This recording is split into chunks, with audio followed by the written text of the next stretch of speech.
तो जिनके अकाट्य प्रमाणों ने राम जन्मभूमि विवाद केस में जीत की बुनियाद रखी थी, जिन्होंने सनातन के धर्म ग्रंथों के संदर्भों से कोर्ट में साबित किया था कि अयोध्या में जन्मभूमि स्थल पर ही राम का मंदिर था, हिंदू धर्म के वही दिग्गज धर्माचार्य जगतगुरु रामभद्राचार्य आज विवादों में। उन्होंने एक मीडिया पॉडकास्ट में कुछ ऐसी बातें कह दी जिससे एक और लोकप्रिय संत प्रेमानंद महाराज के भक्त और उनके समर्थक भड़क उठे। संत समाज दो फाड़ होता हुआ दिखाई दे रहा है और नई बहस उठ खड़ी हुई है कि क्या सनातन में संत होने के लिए संस्कृत का ज्ञान होना अनिवार्य है? संस्कृत का ज्ञान न होने से क्या संत की प्रामाणिकता कम हो जाती है? संतों के मामले में विद्वता और भक्ति में किसे प्राथमिकता दी जानी चाहिए?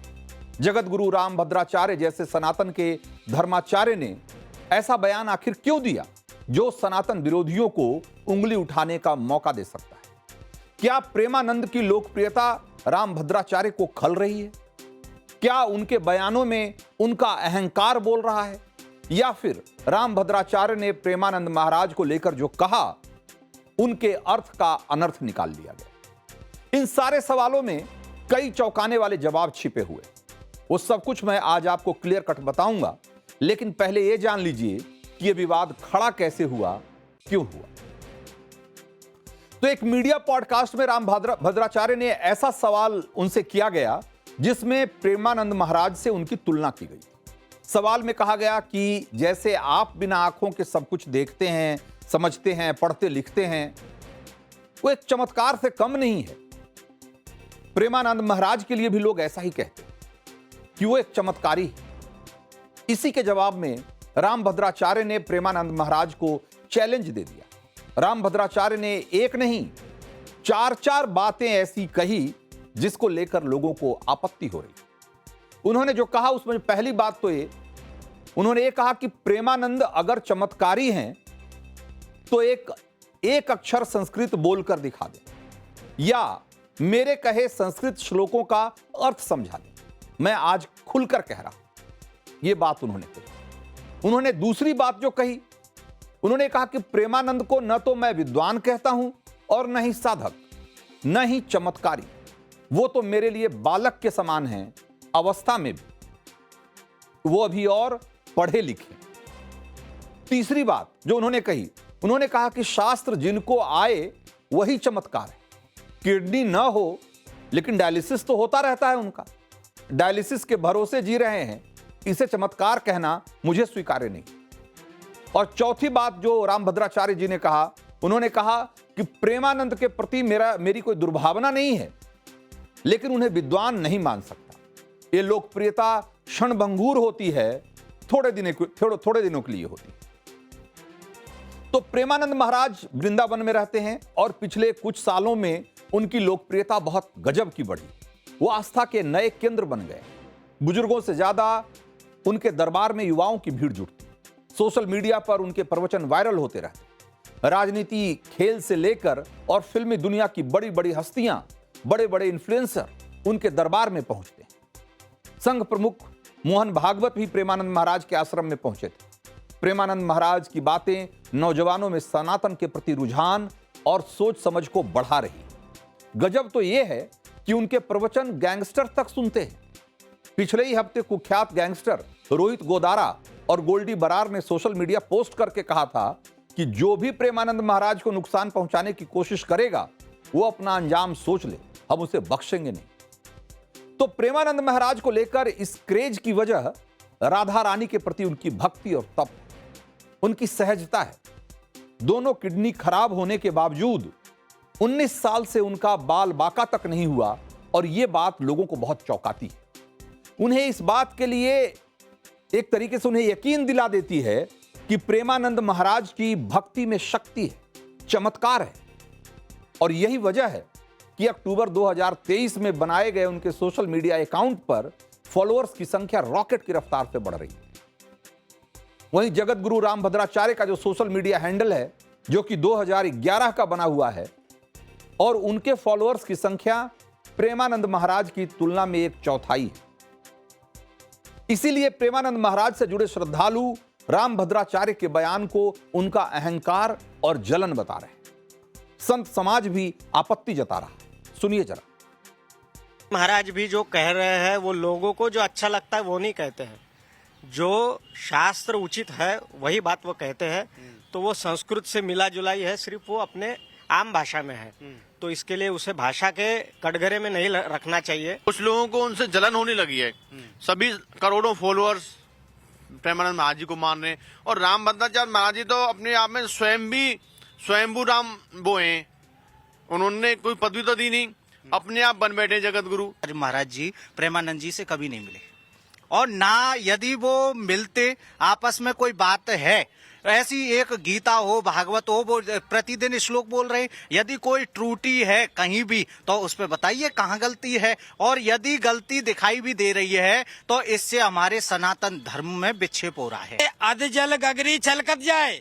श्री रामभद्राचार्य जी ने कभी प्रेमानंद जी का सत्संग सुना है? 10 वर्षों से महाराज श्रीमद् भागवत गीता जी पे, श्रीमद् भागवत महापुराण पे वक्तव्य दे रहे हैं, और अनेकों उन्होंने श्लोक बोले हैं, संस्कृत में बोले हैं, और समाज कल्याण के लिए, अध्यात्म के लिए, नैतिकता के लिए बोले हैं। तो क्या उन्होंने सुना है? अगर सुना होता तो ऐसी बात नहीं करते। इनका विषय क्या है कि ऊंच निवास नीच करतूती, देख न सके पराई विभूति। किसी संत के द्वारा अगर संत का अपमान होता है तो कितना यह जो है निंदनीय है। समाज में कैसे संदेश दिया जा सकता है? एक भक्त को एक भक्त ही जो है उसको मूर्ख बता रहा है, ज्ञानी बता रहा है, यह दुर्भाग्यपूर्ण है। ऐसा ज्ञान पूज्य जगतगुरु जी भगवान को नहीं देना चाहिए, क्योंकि किसी भी ज्ञानी को भगवान आज तक प्राप्त नहीं हुए।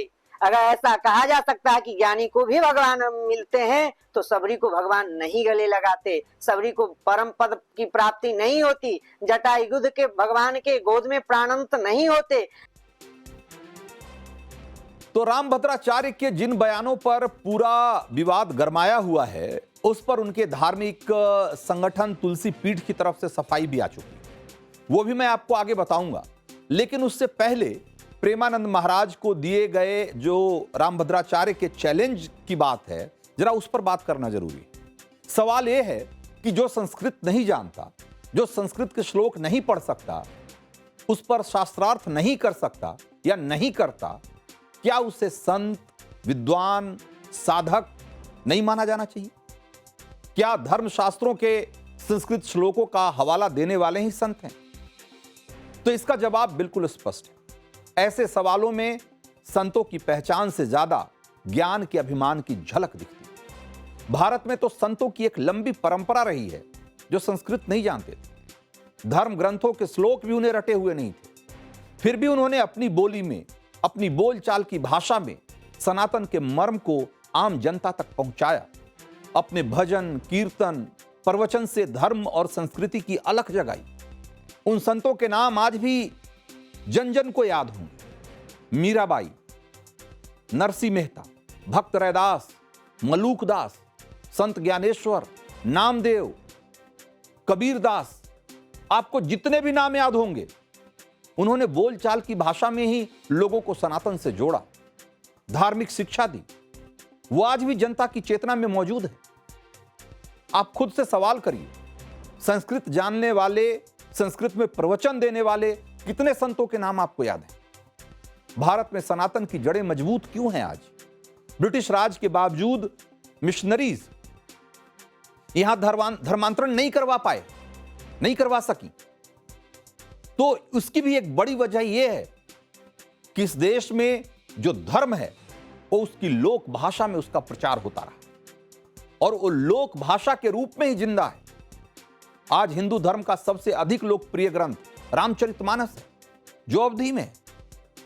अंग्रेज और मिशनरियों ने कई बार लिखा है इस बात, उन्होंने खुद माना है कि अगर रामचरितमानस नहीं होता तो भारत में धर्मांतरण बहुत ही आसान हो जाता।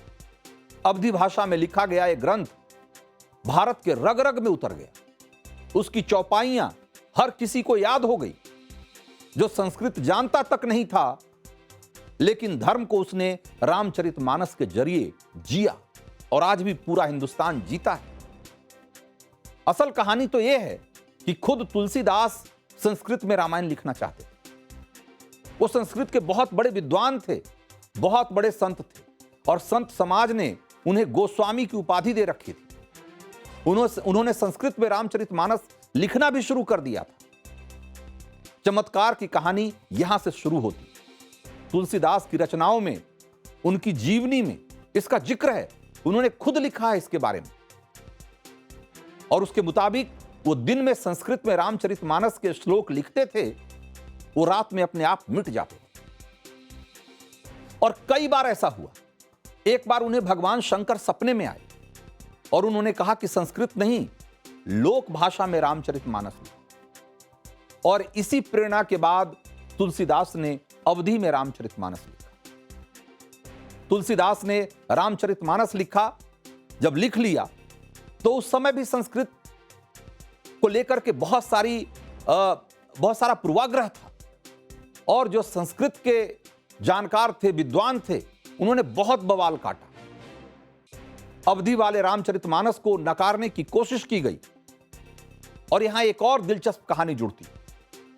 काशी विद्वत परिषद ने तब रामचरितमानस को काशी विश्वनाथ मंदिर में धार्मिक पुस्तकों के नीचे रखवा दिया और मंदिर का दरवाजा बंद कर दिया। अगले दिन मंदिर का जब दरवाजा खुला तो कहते हैं कि रामचरितमानस सबसे ऊपर रखी हुई मिली। इसे भगवान शंकर का आदेश माना गया और रामचरितमानस को मान्यता दी गई। संस्कृत में लिखा वाल्मीकि रामायण आज भी है, लेकिन संत उनके श्लोकों से ज्यादा तुलसीदास के दोहों को गाते और सुनाते हैं, प्रवचन देते हैं।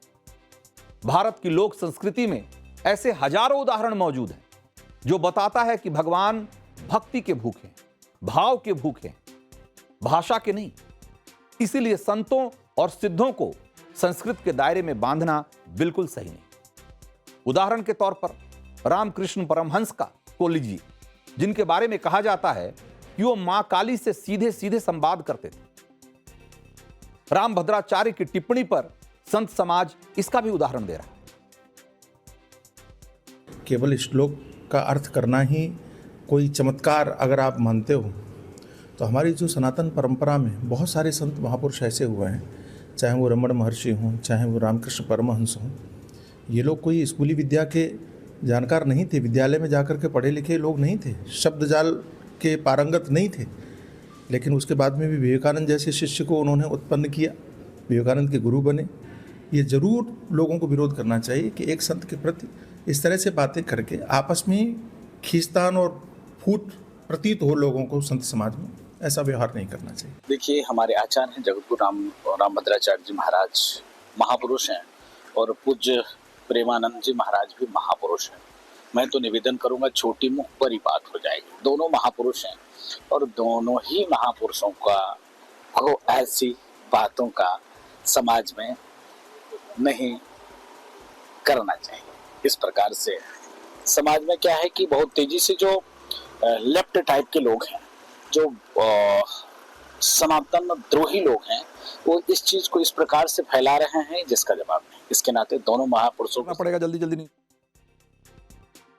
तो जिस तरीके से रामभद्राचार्य के इस बयान का विरोध संत समाज के भीतर ही शुरू हो गया, उसको देखते हुए रामभद्राचार्य आज बैकफुट पर जाते हुए दिख रहे हैं। उनके धार्मिक संगठन तुलसी पीठ की तरफ से एक बयान जारी किया गया, जिसमें कहा गया है कि पूज्य गुरुदेव ने स्पष्ट रूप से कह दिया है कि श्री प्रेमानंद महाराज जी से उन्हें किसी प्रकार की ईर्ष्या नहीं है। वो एक अच्छे नाम जापक संत हैं और भगवान नाम जपने वाला हर एक व्यक्ति गुरुदेव की दृष्टि में सम्मान के योग्य है। अपने प्रवचनों में गुरुदेव बार बार ये बात कहते हैं कि जो राम और कृष्ण को भजता है, वो चाहे जिस धर्म, वर्ण, अवस्था अथवा लिंग का हो, वो आदर के योग्य है। हम सालबेग को अपना मानते हैं, तो श्री प्रेमानंद महाराज जैसे नाम जापक संत को पराया कैसे मान सकते हैं।